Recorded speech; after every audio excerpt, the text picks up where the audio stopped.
Can I say something about the Leafs Sheldon real quick? Keefe, I what's know up? Sheldon Keefe should have been fired last season. At the end of Yes, last year, correct. they should have fired the coach. They have not been able to get through the first round for forever. They finally get through the first round and they blow it. They have one of the most talented cores, and I hate saying it because obviously not a noted unleaf fan, not a Leaf fan at all. You're also not a Leaf fan, but we can recognize they have some talented players on the front end of that team. They should be a winning team. The money would suggest that. They're just not. They're not. They're not doing it.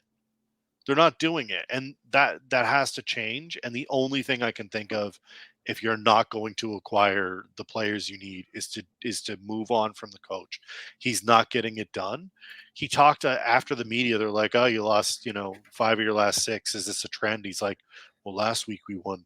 We won a few games in a row." And then they looked at who they beat, and it was like Anaheim and San Jose, Columbus, and it's like, Incredibly impressive victories. I'm going to hold my merit on that. yeah, Medals, war medals, yeah. dangling from my chest. Fire Sheldon Keefe. Do yourself a favor, Leaf Nation. Fire the coach and move on. You're wasting your top talent. Austin Matthews probably going to score 60 goals this year. It's stupid. Probably more. And realistically, in the MVP conversation, which,